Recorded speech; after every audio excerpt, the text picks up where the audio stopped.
Agro सोल्युशनमध्ये मी पुन्हा एकदा सर्व शेतकरी मित्रांचं स्वागत करतो.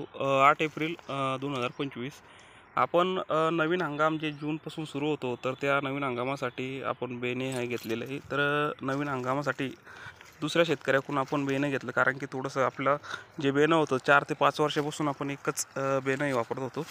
शेतकरी मित्रांनो, बेणं हे थोडंसं लेट झालेलं आहे काढण्यासाठी, तर त्यामुळे थोडंसं असं जे तर कोंब हे आपल्या याला दिसून येत आहे. कारण की मध्यंतरी एक 2-3 दिवसापूर्वी पाणी वरचा पाणी पडल्यामुळे थोडंसं बेणं हे उष्टायला चालू झालं. कारण एप्रिलचा महिना चालू आहे, तर बऱ्याचशा शेतकऱ्यांनी आधी पूर्वी बेणं हे काढलेलं असेल. तर हे बेणं जे आहे तर मी 2700 रुपये प्रति क्विंटल या दराने घेतलं. आणि बरेचसे हे जे प्लॉट होता हा डागी नव्हता, सुपर आले होते, एकदम क्वालिटी चांगली होती. आणि सुरुवातीच्या काळामध्ये जर्मिनेशन याचं चांगलं झालेलं होतं. त्याचबरोबर उत्पादन ही एकरी चांगलं ह्या प्लॉटचं आलेलं आहे. शेतकरी मित्रांनो, आणि आजचे जे आहे तर ते बरेच शेतकरी बाजारभाव बी जे आहे तर बाजारभाव 21-22चे आजचे जागेवरचे चालू असलेले बाजारभाव आहे. छत्रपती संभाजीनगर, सातारा, सांगली हे 20-21 चालू आहे. सातारा, सांगली 20-21चे आजचे आलेचे बाजार आहे.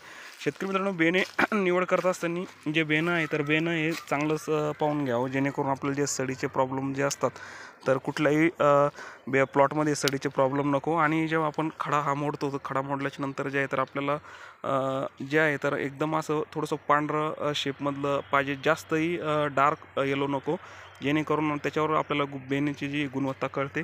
कारण की जादा डार्क येलो जर असलं तर ते बेणं हे थोडंसं हे असतं, म्हणजे त्याची जी असते क्वालिटी लागवडीच्या वेळेस आपण जेव्हा लागवड करतो तेव्हा ते खराब हे आपलं होतं. आता जर बघितलं तुम्ही, त्याचं पोर्शन बघा, एकदम व्हाईट आणि पांढरा आहे. असं बेणं आपल्याला पाहिजे. आणि आता ह्या बेण्याला जे आहे तर पाण्याचं भरपूर ताडण होतं, तर पाण्याचं जास्त ताडण असल्यामुळे काय झालं, हे वरतून जो पाणी पडला चांगला, तर त्यावेळेस या बेण्याला जे आहे तर फुटवा हा थोडासा लवकर निघाला.